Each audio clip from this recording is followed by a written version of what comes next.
Hi, welcome back to Garwulff Workshops. Today I'm going to show you what I do to put cabinet shelf holes in a cabinet without using the Craig jig. I believe the Craig jig reviews real well, and I believe people really like it, but I don't do this that often, so it's not worth the cost and the space in my workshop.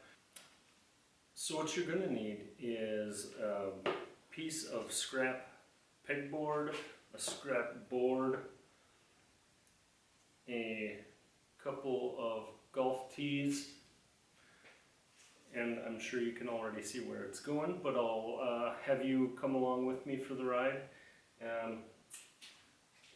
First off, you want to find out if your pegboard has a machine factory edge, because it is going to be set up inside your face frame, and that will be what is your constant straight.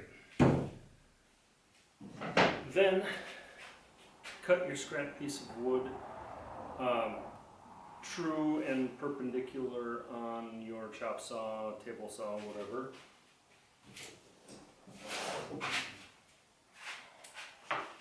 Line up the two true faces in the corner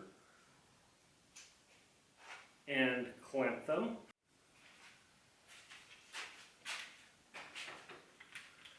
Clamp the two pieces together, make sure everything's still true what you want. I set my depth with a piece of tape, and on the second row over from your line-up face, I go every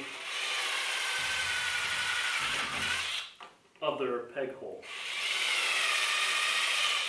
And this bit is set to the diameter of the shelf hole pins I have for this face frame.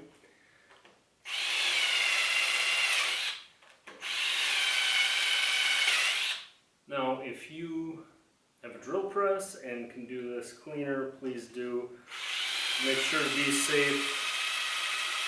Don't talk and drill into your finger while you're doing this. Don't shoot videos while you're doing it.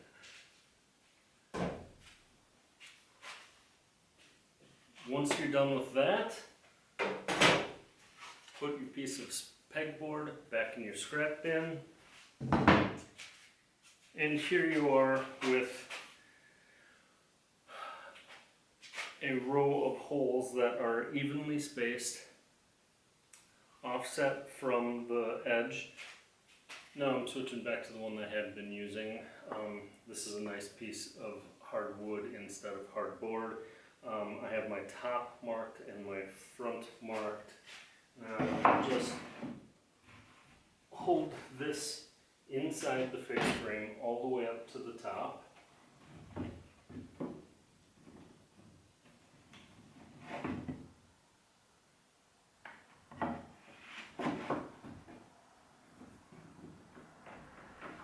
And I started with the third one down. So have my depth set with a piece of tape so I don't go through the outside panel of the cabinet.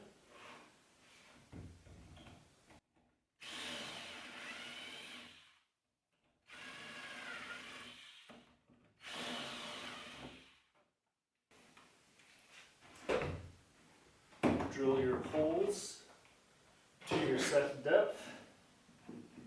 Then take your golf tees. I like to do two. You could probably get away with one, but I want to justify my positioning as best as possible. So put one golf tee in the top hole and in the next hole. Make sure they're in there.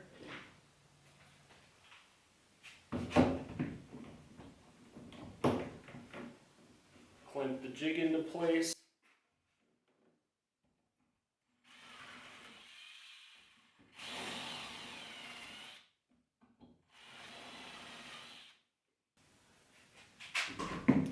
And repeat with pinning in, clamping, drilling holes all the way down. Then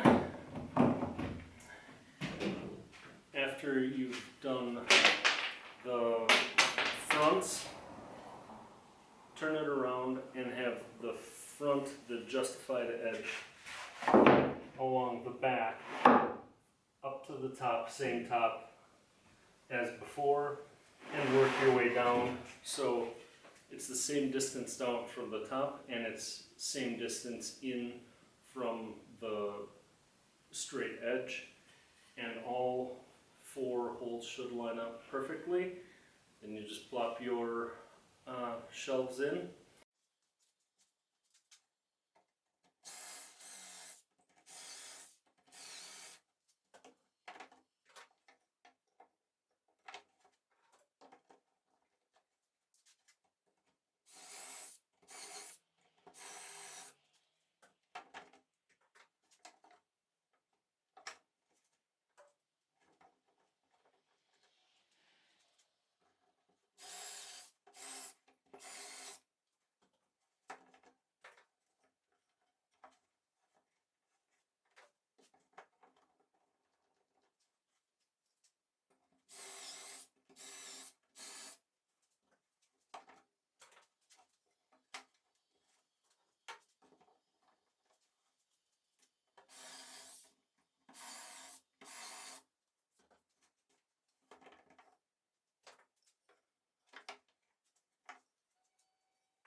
When doing the back holes, it won't be convenient to have a clamp go around the face frame like you do for the front.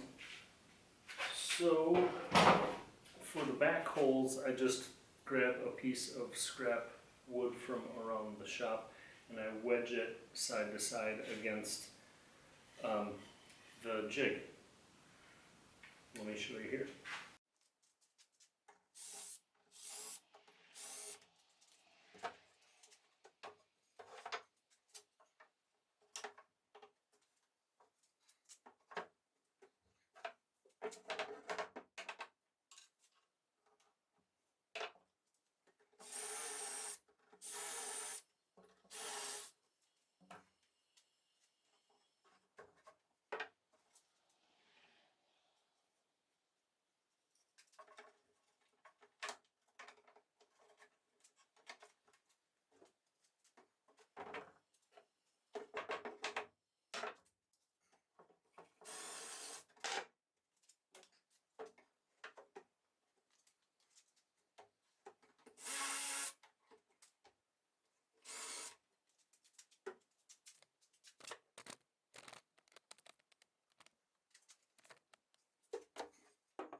One little side note is that I took blue painter's tape and just wrapped it around the golf tee until I had a snug fit in the holes, so everything was as tight as I could be without actually using a jig.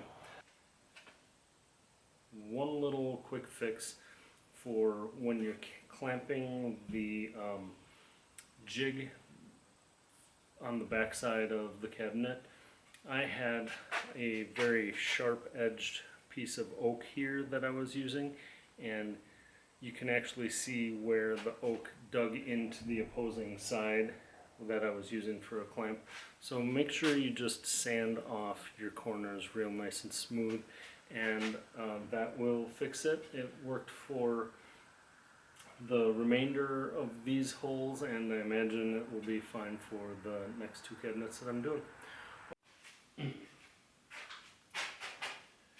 In the video today I mentioned the Craig Jig. I'm not affiliated with them. I don't mean to advertise for them or anything.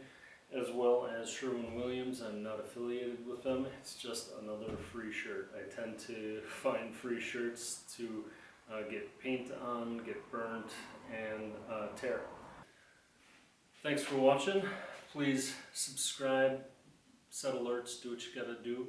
I really appreciate you coming. We'll see you next time.